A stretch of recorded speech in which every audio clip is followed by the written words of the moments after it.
오늘은 저희가 잘 알고 있는, 저희가 믿고 있는 진리, 복음의 진리에서 저희가 다 알고 있고 많이 들었지만 여기서 한번 다시 들어보면 좋을 것 같습니다. 지금 여름이 돼서 이제 햇빛이 많이 길어졌습니다. 저도 이제 햇빛이 길어진 여름을 더 좋아합니다. 겨울보다 빛을 더 좋아하기 때문인데요. 요한복음을 우리가 보게 되면은 요한복음에 있는 특징이 있습니다. 빛과 어두움이라는 것을 상징적으로 요한복음 내에서 얘기하면서 빛에 속한 자 그리고 어둠에 속한 자를 이렇게 나누는 것을 우리가 요한복음 가운데 볼 수 있습니다. 그래서 우리가 요한복음의 말씀을 우리가 좀 더 잘 이해하고 잘 알기 위해서는 이 빛과 어둠에 대해서 요한복음에 있을 때 좀 신경 써서 읽으면 훨씬 좋습니다. 요한복음 1장 5절은 빛과 어둠에 대해서 이렇게 말씀하고 있습니다. 빛이 어둠에 비치되 어둠이 깨닫지 못하더라. 빛이 어둠 가운데 비치는데 어둠이 깨닫지 못한다고 합니다. 어떻게 이런 일이 현실적으로 가능할까요? 빛은 아무리 작더라도, 아무리 적은 불빛이라 하더라도 어둠 속에 있으면 우리 눈은 자동적으로 그 빛을 캐치하게 되어 있습니다. 그래서 누구라도 밤에 어두운 길을 걷고 있을 때 저기 멀리 작은 불빛이 있으면 그 불빛을 바로 눈으로 인식하게 됩니다. 그런데 빛이 어둠에 비치는데 어둠이 깨닫지를 못합니다. 제가 그래서 생각을 해보았습니다. 어떤 경우에 우리가 과연 이러한 경험을 할 수 있을까? 그래서 제가 첫 번째는 아마도 우리가 억지로 눈을 감고 있는 경우가 아닐까라는 생각이 있습니다. 근데 우리가 눈을 감고 있어도 빛이 비치면은, 아니면 눈을 감고 있어도 이렇게 손을 앞으로 하면은 뭔가 앞에 있다는 거, 그리고 내가 지금 어두운 곳에 있구나 밝은 곳에 있구나 하는 걸 알 수 있습니다. 근데 정말로 눈을 이렇게 꽉 힘을 줘서 이를 악물듯이 이렇게 꽉 이렇게 눈을 감으면은 이제 빛이 보이지 않게 됩니다. 그래서 이런 경우가 있을 수 있습니다. 그래서 억지로 눈을 감는 경우가 빛이 나에게 왔었을 때 빛이 오는 것을 모르는 경우일 것입니다. 아마도 현실을 부정하기 위해서 우리가 그럴 수 있을 것입니다. 자신이 믿고 있는 것, 자신이 평생에 걸쳐서 살아온 전통과 너무나도 다를 경우에 우리는 그것을 거부하기 위해서 눈을 꽉 감고 그것을 마주치지 않으려고 할 수 있습니다. 두 번째로는 빛이 비춤에도 우리가 깨닫지 못하는 경우는 이렇게 빛이 비추는 그 방향의 반대로 등을 돌리고 이 뒤에서 빛이 비친다 그러면 여기 앞에 벽이 있다고 생각을 하시고요. 벽 가운데 자기가 눈을 감고 이렇게 손으로 얼굴을 가리고 빛이 들어오는 것을 막은 경우에 빛이 들어오는 것을 인식하지 못할 수 있을 것입니다. 아마도 이런 경우에는 이 사람의 마음이 닫혀 있구나, 빛이라는 새로운 것에 노출되고 싶지 않고 그곳의 마음을 빼앗기고 싶지 않을 때 그렇게 할 것입니다. 우리가 영화에서 보게 되면은 뭔가 감옥 안에서 죄수가 잘못을 했을 때 그 죄수를 독방 안에 가둬놓고 이 독방이 이제 불빛이 전혀 비치지 않는 경우에서 이틀이든 3일이든 있다가 정해진 시간이 되어서 간수가 이렇게 문을 확 열면은 그 안에 있던 죄수가 빛을 너무나도 사모하였지만 빛이 너무나도 세다고 느껴져서 몸을 빛의 반대 방향으로 돌리는 것을 여러분 모두 다 보셨을 것입니다. 어둠에 빛이 비추는데 빛이 비추는 것을 깨닫지 못하는 경우는 여러 가지가 있을 수 있습니다. 그러나 우리가 한 가지 확실한 것은 빛 가운데 거하는 것이 좋다는 것을 느끼지 못할 때, 아니면 내가 왜 빛에 있어야 되는가라는 그 이유에 대해서 자신을 설득하지 못할 때 그 빛을 외면하고 자신이 빛 가운데로 나아가는 것을 거부하려고 할 것입니다. 여러분들이 이 말을 아마 한 번쯤 다 들어보셨을 것입니다. 인간 중에 절대로 악한 사람 없고 절대로 선한 사람 없다는 것입니다. 우리 생각에 저 사람은 정말로 100% 마음속에 어둠밖에 없을 것이라고 생각되는 사람일지라도 자기 자식에게는 선을 베풉니다. 그리고 그 사람 역시 마음에 고민이 있고 근심이 있습니다. 그리고 그 사람 역시 병 가운데서 마음이 약해지기도 합니다. 마음이 있고 하나님의 형상으로 지음을 받은 인간 가운데 그 마음 가운데 아무리 어둠이 많이 있다 할지라도 그 사람은 고민이 있습니다. 그렇다면 우리 보통 사람 역시 그 마음 가운데 더욱더 많은 고민이 있을 것입니다. 우리 모두는 각자 다르지만 각자 가지고 있는 고민이 있습니다. 제가 한 설문조사를 보았습니다. 이 설문조사는 이 청년들을 대상으로 하는 교회 전도사라든가 아니면 목사님들을 대상으로 사역자들을 상대로 설문조사를 했습니다. 총 198명의 이 청년부 사역자들을 대상으로 설문조사를 하면서 이렇게 물어봤습니다. 지난 1년간 가장 많이 접한 청년들의 고민은 무엇입니까? 청년들이 당신에게 가장 많이 도움을 요청했던 고민은 무엇입니까? 라는 질문을 던졌습니다. 그래서 이에 대한 사역자들의 답변은 50%가 넘는 청년들이 자신들한테 와서 진로에 대해서 고민을 했다. 그리고 두 번째가 신앙의 고민, 이게 한 15% 정도 됩니다. 그러고 나서 이 설문조사가 다시 이번엔 사역자들한테 물어봤습니다. 그러면 당신이 청년들을 가장 도와주고 싶은 분야는 무엇입니까? 라고 물어봤습니다. 그때 사역자들이 50%가 넘게 60% 가까이 꼽은 것은 나는 이 사람에게 신앙적으로 도움을 주고 싶다. 그리고 한 20%가 진로 적성에 대해서 도움을 주고 싶다라는 대답을 하였습니다. 청년들의 필요와 사역자의 관심이 다소 어긋나 있는 설문조사 결과를 보여주는데요. 어떻게 보면 당연할 수 있습니다. 사역자가 진로 문제를 도와주는 데는 한계가 있습니다. 전문가가 아니기 때문입니다. 그런데 이 설문조사는 청년 사역자가 자신이 사역을 하면서 청년들이 자신에게 가장 많이 도와달라고 요청한 것이 진로 문제였는데, 사역자는 반대로 자신이 가장 도와주는 것은 내가 능력은 안 되는데 이 진로 문제를 도와주고 싶다, 이게 아니고 신앙적 고민을 내가 도와주고 싶다라는 것입니다. 청년 사역자가 사역 가운데 청년들이 자신이 정말로 필요로 하는 것이 이것인 줄 알면서도 다른 거를 도와주고 싶다는 것이죠. 도움이 필요한 자의 요청과 도움을 주려는 자의 생각이 다른 것을 보여주었다고 이 설문조사를 분석한 사람은 이야기했습니다. 저는 이 설문조사를 보면서 오늘 예수님께 찾아온 이 니고데모의 마음이 이렇지 않았을까라는 생각이 들었습니다. 니고데모는 유대인의 지도자였습니다. 그리고 지도자들의 모임인 사내들인 공의회의 회원이었습니다. 그리고 율법을 철저히 지키기를 원하는 바리새인 중에 하나였습니다. 우리가 보통 바리새인 하면은 예수님을 대적한 집단, 종교적인 집단 이렇게만 생각할 수 있지만 그들도 고민이 없을 수는 없었습니다. 그들의 입장에서 만약에 우리가 그들의 고민은 무엇일까 살펴본다면은 그들의 첫 번째 고민은 아마도 하나님의 나라에 관련된 것이 아닐까였을 것입니다. 일반 대중의 선생인 니고데모가 오늘 선생님인 예수님을 찾아왔습니다. 그가 온 것은 자신이 율법의 선생으로서 예수님에 대해 율법에 대해서 논의하고 토의를 하기 위해서 찾아온 것이 아니고 이제는 자신이 학생이 되어서 예수님께 배우기 위해서 찾아왔습니다. 그가 찾아왔다는 것은 바리새인으로서의 상가, 사내들인 공회원으로서 그 부류의 사람들과 자신이 가지고 있는 고민을 나누고 얘기를 해보았지만 해결이 되지 않았기 때문에 밤중에 예수님께 찾아왔을 것입니다.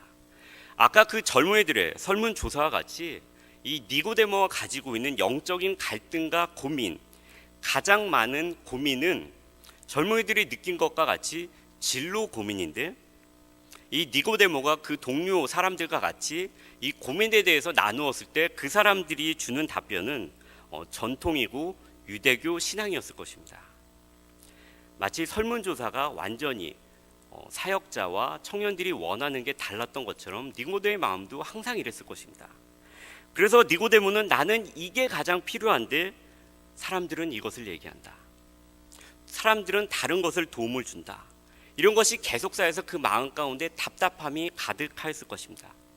마치 우리가 결혼을 해서 결혼 생활을 할 때 남녀가 서로 다른 우애와 자녀를 가지고 다른 대화의 방식으로 이야기하면서 서로 왜 이렇게 이해하지 못할까라고 이야기하는 것과 비슷합니다. 니고데모는 유대교 내에서 해결되지 않는 이 괴로움과 고민을 가지고 예수님께 찾아옵니다. 그런데 니고데모가 찾아온 시간을 통해서 오늘 본문의 말씀은 지금 그가 어디에 위치해 있는가를 우리에게 말씀해 줍니다.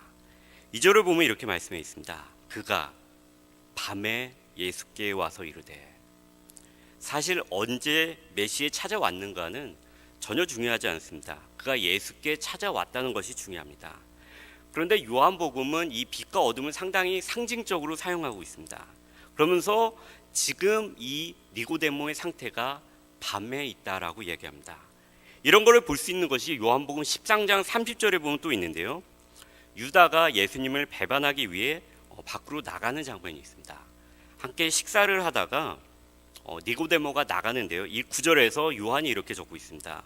유다가 그 조각을 받고 곧 나가니 밤이니라. 유다가 밤으로 간 것입니다. 니고데모는 예수님을 선생으로 오늘 본문 가운데서 인정합니다. 메시아도 아니고요, 선지자도 아니고 선생입니다. 하나님으로부터 온 선생으로 말합니다. 그는 하나님과 동행하는 선생으로서 아니면 자신보다 좀 더 영적으로 잘 알 거라고 생각되어지는 이 갈릴리에서 온 이 젊은이에게 자신의 고민을 묻기 위해 남들의 눈을 피해서 밤에 찾아옵니다. 예수님은 자신을 선생으로 인정하는 이 니고데모에게 단도직입적으로 질문도 아니고 이런 선언을 하십니다. 예수께서 대답하여 이르시되 진실로 진실로 내게 이르노니 사람이 거듭나지 아니하면 하나님의 나라를 볼 수 없느니라. 이 진실로 진실로는 원어로 따지면 아멘 아멘입니다. 우리가 늘 사용하는 그 아멘의 뜻인 믿습니다, 아니면 그렇게 되기를 소원합니다, 사실입니다, 이런 단어입니다. 제가 다시 이 본문을 읽어보겠습니다. 예수께서 대답하여 이르시되 아멘 아멘 내게 이르노니 사람이 거듭나지 아니하면 하나님의 나라를 볼 수 없느니라. 물론 여기서 아멘의 뜻은 사실, 진실입니다. 예수님은 니고데모에게 거듭나야 한다고 말씀하십니다. 여기서 나오는 이 거듭난다라는 단어는 하늘로부터 또는 아니면 처음부터 다시 태어나다 등의 뜻을 가지고 있습니다. 그래서 이 뜻을 가지고 여러 가지 해석을 하기도 하는데요. 우리가 이 본문 가운데 알 수 있는 것은 이 거듭나다라는 이 단어, 하늘로부터로 해석될 수 있는 단어를 니고데모가 하늘로부터로 받아들이지 않고 그냥 다시 태어난다로 받아들였다는 것입니다. 이것은 지금 이 언어가 시간이 한참 지나서 언어의 변화성으로 인해서 우리는 이 뜻이 하늘로부터라고 하면 좀 더 영적일 것 같은데 이런 느낌을 주지만 실제로 그 당시에는 그냥 다시 태어나다로 받아들여졌다는 것입니다. 실제로 초기 번역본들 역시 대부분 이를 다시 태어나다로 번역을 하고 있습니다. 이것을 말씀드린 이유는 우리가 예수님의 원래 의미와는 다르게 이 부분을 영적으로 임의로 해석을 할 수도 있기 때문입니다. 니고데모가 이에 놀라서 묻습니다. 어떻게 다시 엄마의 뱃속에 들어갈 수 있습니까? 들어갔다 어떻게 다시 태어날 수 있냐고 물어보는 것입니다. 요한복음에서 우리가 계속해서 마주치는 것 중에 하나가 예수님은 이렇게 레벨에서 얘기하시는데 사람들은 이 밑에 레벨로 이렇게 마치 기차가 지나가듯이 서로 닿을 수 없는 대화가 이어지는 것을 요한복음 가운데서 볼 수 있습니다. 오늘 본문도 그렇습니다. 그래서 예수님께서 이에 대해서 다시 설명해 주십니다. 예수께서 대답하시되 아멘 아멘 내가 이르노니 사람이 물과 성령으로 나지 아니하면 하나님의 나라에 들어갈 수 없느니라. 여기서 나오는 물과 성령 중에 이 물의 의미가 무엇인가에 대해서 많은 견해가 있습니다. 아마 많은 설교를 들어보셨을 것입니다. 첫 번째는 어떤 목사님은 여기서 말하는 물은 성령을 가리킨다라고 말씀하시기도 하고요. 어떤 때는 요 물은 성경 말씀을 의미한다라고 얘기합니다. 그리고 세 번째는 요 물은 세례를 의미한다라고도 합니다. 여러 가지 주장이 있습니다. 교파마다 신학에 따라서 조금씩 다른 선택을 합니다. 모든 주장에 장점이 있고 단점이 있습니다. 근데 제가 오늘 본문 가운데서 말씀드리려고 하는 것은 예수님의 말씀을 들은 이 니고데모는 과연 이 물을 어떻게 받아들였을까라는 것입니다. 대부분의 구약학자들은 이 구약에 전통한 니고데모가 즉시 이 말을 들었을 때 물과 성령으로 거듭나야 한다는 말을 들었을 때 에스겔서 36장 24절부터 26절을 떠올렸을 것으로 추측합니다. 제가 이걸 세 번역으로 읽어드리겠습니다. 내가 너희를 이방 민족들 가운데서 데리고 나오며 그 여러 나라에서 너희를 모아다가 너희의 나라로 데리고 들어가겠다. 그리고 내가 너희에게 맑은 물을 뿌려서 너희를 정결하게 하며 너희의 온갖 더러움과 너희의 우상들을 섬긴 모든 더러움을 깨끗하게 씻어주며 너희에게 새로운 마음을 주고 너희 속에 새로운 영을 넣어주며 너희 몸에서 돌같이 굳은 마음을 없애고 살갗처럼 부드러운 마음을 주며. 이 방금 읽은 에스겔서는 하나님의 약속입니다. 미래를 향해 다시 회복시키실 그들에게 내가 너희를 물로시키고 새로운 영을 주시겠다는 선언의 말씀입니다. 여기서 중요한 것이 있습니다. 주체가 바로 하나님이시라는 것입니다. 맑은 물로 씻기는 것도 하나님이시고 새로운 영을 주시는 것도 하나님이십니다. 타락으로 죄악으로 흩어졌던 그들을 다시 품으시는 것은 하나님이시라는 것입니다. 육으로 난 것은 육이요 영으로 난 것은 영이라는 거 우리 잘 알고 있습니다. 우리 육으로 난 해결책으로는 하나님의 나라에 절대 들어갈 수 없습니다. 유대교도 그렇고 그 세상의 어떠한 방법도 그렇습니다. 어떠한 경건도 하나님께서 씻겨주시는 맑은 물보다 깨끗하게 씻을 수 없습니다. 내가 아무리 내 육체를 잘 제어한다고 해도 나의 영을 죄 없이 할 수는 없습니다. 예수님은 이 구약 에스겔서의 말씀을 니고데모에게 연상시키시며 아브라함의 자손이며 구원을 자신하는 유대인들에게 그리고 율법의 준수를 통해 의를 얻으려는 그들에게 너희의 전통과 밖으로 보여지는 의가 구원이 아니다라고 니고데모에게 말씀하고 있습니다. 이 거듭남인 다시 태어난다라는 것은 사실 유대인들에게 필요가 없는 단어입니다. 이 단어는 거듭남이라는 단어는 사실 이방인들에게 필요한 것입니다. 우리 같은 이방인들에게 필요한 것입니다. 그 당시 이방인이 만약에 내가 유대교로 들어오겠습니다라는 그 선언을 할 때는 그 사람 먼저 할례를 받아야 됩니다. 그리고 이 할례를 받은 상처가 다 나을 때쯤에 이 사람이 이 이방인을 흐르는 물 가운데로 데리고 갑니다. 그리고 거기서 서 있게 한 다음에 율법을 읽어주고 그 다음에 그를 물에 잠기게 합니다. 그리고 그가 물에서 올라오면은 그때 그 사람 이제 당신은 완전한 유대교인이 되었습니다라고 하는 것입니다. 유대교인으로 다시 태어나는 것입니다. 이 예수님의 다시 태어나야 한다는 말씀은 니고데모에게 상당히 큰 역설로 들렸을 것입니다. 나는 전혀 필요 없다고 생각한 아브라함의 자손이고 경건한 학자이고 공회원이고 율법을 지키는 바리새인이라서 다시 태어난다는 이 의미는 오직 저 밖에 있는 이방인들에게만 필요한 의미라고 생각되어졌는데 예수님은 오늘 이것을 정정해 주십니다. 유대인이건 이방인이건 상관없이 다시 태어나는 자, 거듭나는 자만이 하나님의 나라를 볼 수 있다는 것입니다. 그럼 우리는 어떻게 해야 될까요? 어떻게 해야 다시 태어나는, 즉 거듭날 수 있을까요? 니고데모에게 드는 질문도 동일했을 것이라고 생각합니다. 오늘 본문은 이에 관해서 두 가지를 말씀하고 있습니다. 첫 번째는 이제 이것이 우리 인간의 의로 이루어지는 것이 아니라 에스겔서에서 하나님께서 씻기시고 하나님께서 새로운 영을 주시는 것을 주체적으로 하셨듯이 거듭남의 방법과 길 역시 하나님께서 예수님을 통해 주체적으로 보여주시고 열어주신다는 것을 보여주십니다. 13절을 읽어드리겠습니다. 하늘에서 내려온 자 곧 인자 외에는 하늘에 올라간 자가 없느니라. 제가 신학을 공부하기 전에 항상 궁금했던 것 중에 하나가 바로 이것입니다.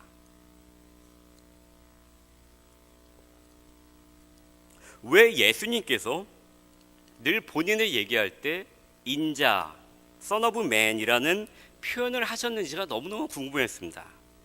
안 그래도 육신으로 오셨기 때문에 믿지 않는 사람들에게 예수님이 하나님의 아들입니다 라고 얘기하는 것이 정말 쉽지 않습니다. 그 사람들은 바로 대변합니다. 마리아한테 태어나지 않았느냐? 근데 어떻게 하나님의 아들일 수 있느냐? 이것이 전도를 하는 사실 큰 장애물과 같은 역할을 합니다. 이것은 무슬림들도 마찬가지입니다. 무슬림들이 가장 많이 하는 질문 중에 하나가 인자가 어떻게 하나님의 아들이 될 수 있느냐라는 것입니다. 근데 오늘은 이 본문 가운데서 하늘에서 내려온 자 인자 외에는 하늘에 올라간 자가 없다 인자 외에는 하늘의 것을 말해줄 자가 없다고 얘기합니다. 왜냐 그러면은 이 인자라는 표현은 정말로 중요한 의미를 담고 있기 때문입니다. 한번 다 같이 다니엘서 7장을 한번 찾아보면 좋겠습니다. 이 인자라는 개념을 우리가 이해하기 위해서 상당히 중요하기 때문에 상당히 중요한 장입니다. 다니엘서 7장을 한번 찾아보면 좋겠습니다.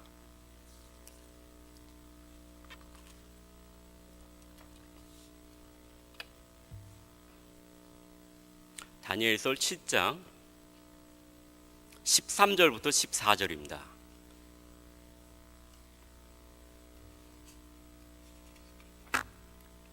한번 함께 봉독하시겠습니다. 내가 또 밤 환상 중에 보니 인자 같은 이가 하늘 구름을 타고 와서 애적부터 항상 계신 이에게 나아가 그 앞으로 인도되매 그에게 권세와 영광과 나라를 주고 모든 백성과 나라들과 다른 언어를 말하는 모든 자들이 그를 섬기게 하셨으니 그의 권세는 소멸되지 아니하는 영원한 권세요 그의 나라는 멸망하지 아니할 것이니라. 우리가 생각하는 하나님의 아들이라는 개념과 인자라는 개념은 좀 사실 다릅니다. 성경 가운데 우리가 많이 볼 수 있는 것 중에 하나가 하나님을 믿는 사람들 그리고 하나님의 백성들을 하나님의 아들이라고 부릅니다. 그렇기 때문에 이 하나님의 아들이라는 개념은 정말로 하나님의 아들인 예수님께도 쓰여질 수 있고요. 반대로 우리같이 믿는 사람들에게 하나님의 아들이라는 표현을 쓸 수 있습니다. 예수님께서 하나님과 내가 하나라고 얘기했을 때 사람들이 신성모독이다라고 얘기하면서 예수님을 돌로 치려고 했을 때 예수님께서 시편을 인용하셔서 빠져나오셨던 것도 이와 같은 아이디어입니다. 우리 역시 하나님의 아들이라는 것입니다. 근데 이 다니엘서 7장에 나와 있는 이 인자라는 개념, 특별히 다니엘서 7장 13절부터 14절에 나와 있는 이 인자라는 것은 오직 메시아, 그리스도, 예수님에게밖에 쓸 수 없는 표현입니다. 우리가 에스겔서를 보게 되면 인자야 너는 이렇게 해라 라는 표현을 보는데요. 에스겔서는 그 에스겔을 가리켜서 하나님께서 인자라는 표현을 쓰기도 하고 메시아를 가리키는 인자 표현이 이렇게 중복돼서 나오지만 이 다니엘서에 있는 이 표현은 오직 메시아를 가리키는 것입니다. 그래서 복음서의 인자라는 표현은 우리가 바로 방금 읽은 이 구절의 인자입니다. 그리고 이것은 오직 예수님만을 가리키는 표현입니다. 그래서 예수님께서 이 신약 가운데서 나를 인자라고 표현하는 것은 정확하게 이 구절을 염두에 두시고 말씀하신 것입니다. 그리고 이 호칭이 인간에게 주어질 수 없는 호칭인 이유는 영원히 멸망하지 않는 이라는 표현이 그 가운데 있다는 것입니다. 그의 권세는 소멸하지 아니하는 영원한 권세요 그의 나라는 멸망하지 아니할 것이니라. 하나님은 알파와 오메가십니다. 이 인자는 오직 하나님이시며 하나님의 아들이신 예수님만을 즉 메시아만을 가리키는 호칭이며 이 인자를 통해서만 오늘 본문은 하나님의 나라를 얻을 수 있다는 것을 우리에게 알려주고 있습니다. 두 번째로 오늘 본문 가운데서 그럼 어떻게 거듭나야 하는가를 알려주는 것은 바로 바라보는 모든 자에게 이것이 열려 있다는 것입니다. 이것이 닫힌 구원이 아니고 열린 구원이란 것입니다. 오늘 본문은 14절에서 이렇게 말씀하고 있습니다. 모세가 광야에서 뱀을 든 것 같이 인자도 들려야 하리니. 모세가 광야에서 뱀을 높이 들었습니다. 이와 같이 인자도 높이 들려야 할 것이라고 말씀하고 있습니다. 이 구절은 잘 알고 있듯이 민수기 21장을 배경으로 합니다. 많은 사람들이 길을 돌아서 가니까 광야에서 불평과 불만이 마음속에 가득합니다. 그래서 모세와 하나님을 원망합니다. 그리고 그들이 죄악 가운데로 가자 하나님께서 불뱀을 보내셔서 그 죄를 짓는 사람들을 물게 하십니다. 그래서 그들의 몸 가운데 독이 퍼집니다. 그때 하나님께서 이 모세의 기도를 들으사 이렇게 얘기합니다. 너는 놋으로 뱀을 만들어서 그걸 장대에 단 다음에 그걸 높이 들어라. 그래서 그것을 보는 자는 그 독이 퍼지는 것으로부터 낫겠다라고 이야기하십니다. 그들이 독에 물려서 몸이 마비되고 몸이 힘들고 그 상황 가운데서도 저 놋을 바라보면 내가 구원을 얻는다라는 믿음을 가지고 텐트에서 몸을 끌고 나와서 바라봤을 때 그들이 나았던 것처럼 하나님께서는 동일하게 메시아로 보내신 예수 그리스도를 믿는 모든 자에게 동일하게 죄로부터 자유함을 주신다는 것입니다. 그런데 어떤 사람들은 이렇게 항의합니다. 저도 많이 들었습니다. 제가 대학교 때 고시원에 있었을 때 그때 기독교인이 저 혼자였습니다. 그래서 제가 그 고시원 안에서 많은 사람들에게 전도를 했는데 많이 듣는 것 중에 하나가 이거였습니다. 사랑의 하나님이시라면서 왜 모든 사람의 죄를 용서해 주시지 않는가? 너가 믿는 사랑의 하나님이라면은 조건 없이 모두 구원해 주셔야지 왜 회개해야 되고 하나님을 믿어야 되고 예수님을 믿어야 되는가라는 질문을 많이 받았습니다. 제가 그때는 정확하게 답변을 못했는데 한 몇 년 전에 기독교 영화를 보면서 거기는 대사가 야 이때 이렇게 대답했으면 좋을 거라는 생각이 들었습니다. 그 기독교 영화에서 한 젊은이가 똑같은 질문을 합니다. 어떻게 하나님은 사랑의 하나님이라고 하면서 모든 사람을 구원해 주지 않는가라는 질문을 합니다. 그때 주인공 청년이 이렇게 얘기합니다. 만약에 너의 사랑하는 어머니가 어느 날 길을 걸어가고 있는데 불량배들이 나타나서 이유 없이 너의 엄마를 막 때렸어. 너무나도 많이 심하게 부상을 당했어. 그래서 경찰에 신고를 했고 법정에 서게 됐는데 그 가해자는 법정에서 전혀 잘못을 인정하지 않고 오히려 뻔뻔하게 내가 때린 게 잘 때렸다라고 얘기를 하는데 그 판사가 모아놓고 우리는 모두 사랑해야 됩니다. 우리는 사랑해야 되니까 가해자는 죄가 없습니다라고 얘기하면 너는 이 재판을 공정한 재판으로 받아들일 수 있겠느냐라는 것입니다. 저는 생각을 해보았습니다. 만약에 저희 어머니가 길거리에서 두들겨 맞고 오셨습니다. 너무나도 심하게 맞고 오셨습니다. 그래서 법정에 갔는데 법정에 있는 판사가 우리 사랑합시다 라고 얘기하면서 가해자를 용서한다면 저 역시도 그것을 받아들이지 못할 것입니다. 그것이 공정한 재판이라고 결코 얘기하지 않을 것입니다. 그것이 나의 문제가 되었을 때 우리는 공정한가 공정하지 않은가를 따지게 됩니다. 하나님은 사랑의 하나님이시지만 동시에 공정한 재판장이십니다. 동시에 하나님은 공정한 재판장이시지만 동시에 하나님은 사랑이십니다. 그래서 하나님은 세상을 지극히 사랑하사 그의 빛을 단지 어두운 가운데 비추는 것을 넘어서서 어둠을 감싸 안으시고 빛을 바라보는 모든 자에게 구원을 주시기 위해서 예수님을 보내시고 찾아다니십니다. 그리고 그 제자들을 통해서 전도자들을 통해서 세상 곳곳에 오늘도 이 빛을 비추시기 위해서 돌아다니십니다. 전에도 그러셨고 지금도 그러셨고 앞으로도 하나님은 적극적으로 그렇게 하실 것입니다. 오늘 이 니고데모의 이야기에 포함이 되지만 길어서 함께 읽지는 않았는데 16절에 하나님은 거룩한 종교인, 정치적으로 높은 자, 전통 유대인인 니고데모가 그리고 모든 죄의 문제를 가진 우리들에게 하나님의 나라에 어떻게 들어가야 하는가에 대한 고민의 해답을 주십니다. 하나님이 세상을 이처럼 사랑하사 독생자를 주셨으니 이는 그를 믿는 자마다 멸망하지 않고 영생을 얻게 하려 하심이라. 어둠인 이 세상 가운데 예수님이라는 빛을 비추신 것만, 빛을 단지 비추신 것만이 아니라 어둠인 이 세상을 하나님은 심히 사랑하사 독생자인 인자를 보내시고 노뱀이 들린 것과 같이 십자가에 어두운 세상을 위해서 죽으시고 우리의 죄를 사하시고 부활하셨습니다. 결론을 말씀드리겠습니다. 오늘 축도 전에 저희가 마지막으로 함께 찬송을 늘 하는데요. 오늘 찬송은 푸른 마르고 꽃은 시드나라는 찬송입니다. 이 곡의 바탕이 되는 것은 베드로전서 1장 23절에서 25절의 말씀인데요. 이것은 거듭남에 대해서 말씀하고 있습니다. 조금 후에 함께 찬양 드릴 때 이 구절, 제가 앞으로 읽어드릴 이 구절을 생각하면서 함께 찬양을 드리면 좋을 것 같습니다.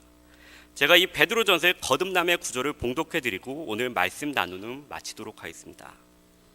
말씀이 이렇습니다. 너희가 거듭난 것은 썩어질 씨로 된 것이 아니요 썩지 아니할 씨로 된 것이니 살아있고 항상 있는 하나님의 말씀으로 되었느니라. 그러므로 모든 육체는 풀과 같고 그 모든 영광은 풀의 꽃과 같으니 풀은 마르고 꽃은 떨어지되 오직 주의 말씀은 세세토록 있도다 하였으니 너희에게 전한 복음이 곧 이 말씀이니라. 아멘.